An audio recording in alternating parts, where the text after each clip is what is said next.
Today we're going to be discussing why your back is blowing up in workouts and how you may be able to fix it.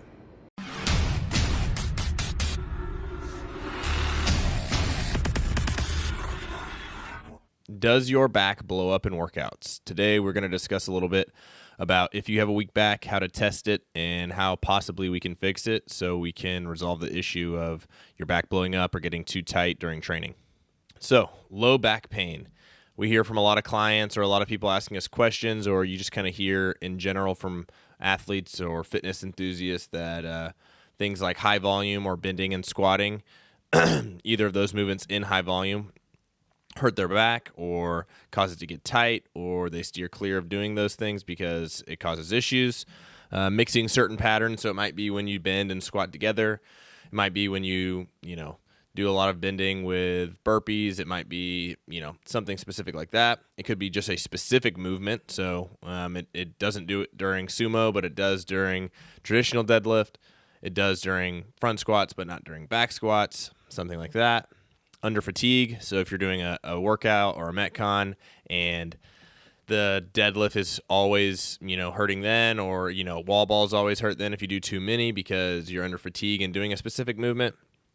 And we also hear that more deadlifts aren't helping, or these specific exercises I'm doing to get my back stronger aren't helping. And we have a little assessment on how you may be able to unpack that. The test is the Sorensen test. This is an assessment performed on the GHD, and this is going to test our posterior endurance. So you'll be face down on the GHD in hip extension with your hips off the pad. Your shoulders, your hips, your knees, and your ankles will all be in one line. The goal here is to get 2 minutes, and what this can do for a coach is give you insight on what you should be programming or certain exercises you should be selecting for your clients. If you're not at 2 minutes on this test, this should be a huge priority in your training to get your posterior endurance to this level. And this is just a starting point. So we're going to start here, and then we're going to build more off that. And this doesn't just mean like I got 2 minutes, I'm ready to go, but 2 minutes is just the starting point of the bending assessments.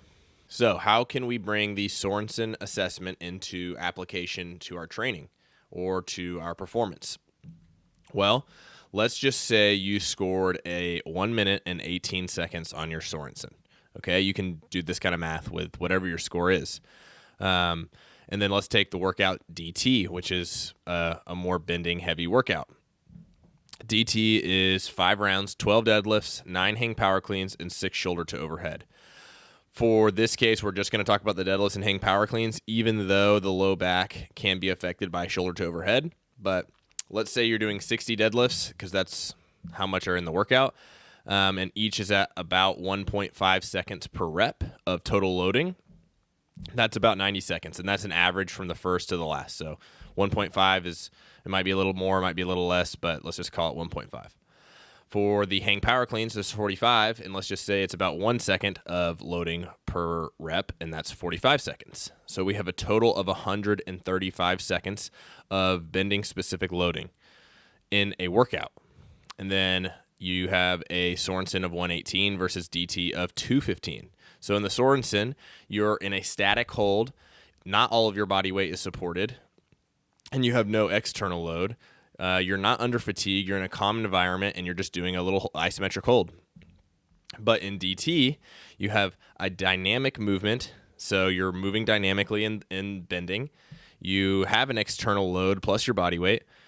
You have increased fatigue because you're going as fast as possible. You have high rates of breathing, and that's going to weaken your core bracing. So now we have way more time under tension versus the Sorensen, which you didn't score that good on if this is you at 118 or whoever it is.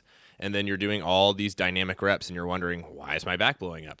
Well, possibly it's because you don't have the posterior endurance to even hold yourself up for that long, and then you're going to go do a really hard workout under high intensity that requires even more time under tension for that specific part of your body. So hopefully this can kind of give you some insight of why 2 minutes might be important, or more so if you have 60 seconds on your Sorensen, why that would be really important for you to want to improve that so you can improve your score in something specific like DT, but more so overall in any movement or any workout that requires a lot of bending. let's go over what you should do with your specific Sorensen score. These are just general guidelines. This is just kind of how I approach things. But if you score less than 60 seconds and you're not working with me or a coach, I would suggest stopping all loaded bending movements and seek professional help until that's resolved and you're improving on that. That doesn't mean you shouldn't be doing bending specifically, but you probably need to work on a lot of core exercises, a lot of like really slow bending. And again, this is under supervision to make sure you're doing it correctly, just so you don't get injured. Less than 90 seconds, I would suggest bending with longer tempos with light loads to improve muscular endurance. So this would be, 4 or 5 second tempos of, RDLs. This could be good mornings. This could be just holding more Sorensen holds or doing hip extensions and back extensions. Just a lot of stuff that's slow and not as, even though it is dynamic, not dynamic as in not high speed. And then definitely not under fatigue. And then if you reach the 2 minutes, this doesn't mean that you're just, boom, ready to go. I can just start crushing DT, heavy DT. I can start doing 1RM deadlifts, but you're getting closer. So once you've reached 2 minutes, then you got to spend a lot of time in various patterns of dynamic, not as dynamic, and isometric. So you're going to be doing hold still, you're going to be doing really good deadlifts, then you're going to be doing some more speed work, all before you go into under fatigue. And once you've kind of mastered that, then you're going to work to under fatigue movements. So just because you have the 2 minutes doesn't mean that you're golden, but it does mean that you're in a much better position than if you were in, say, 60 or the 90-second realm. Like I said, just because you have 2 minutes doesn't mean it's over. Some people we've worked with have a 2-minute Sorensen hold and they still get pain in those movements, or still have their low back blow up in certain metcons or whatever it is. So what could you do to, if you're in that situation, what are you going to do? Find a coach and further investigate. This doesn't need to be a shill on remote coaching or something like that, or finding a CrossFit coach. You might need to go find a back specialist coach, or someone who's worked with a lot of clients that have had back issues and can help you. Maybe they have, a ton of other assessments, or someone that was in your case exactly, and they have a lot of things that they can help you with. You never know. And remember, the Sorensen was just a starting point. There could be, something else that, from another assessment, just a bodily assessment, or, looking at, things left to right, strength of, your low back, your glutes, your legs, anything like that. It might take a long time to uncover, but you just need to keep digging. Maybe you need to rebuild more of the basics. Maybe you got the 2-minute test, but you're still doing, a ton of dynamic movements every week and a ton of CrossFit workouts every week. Maybe it's time to slow it down, start from really low volume and slowly build up and build your tolerance, and make sure you have no pain in, strength and, strength endurance movements before you start going into high rep. And take your time.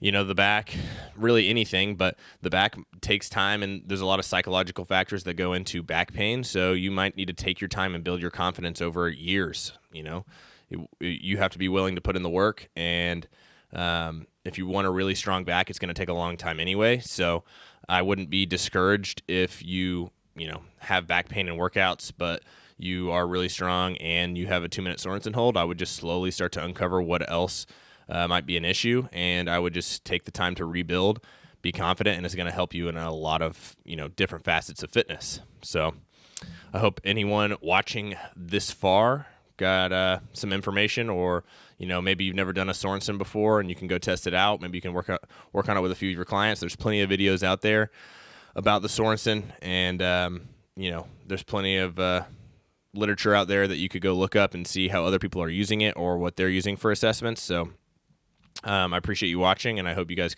I hope you guys took something away from it. If you have any questions, feel free to message me, or if you have any thoughts on, bending assessments or things that might help people with blown up backs, please message me or comment or whatever you do, and I'd greatly appreciate it. So have a great day.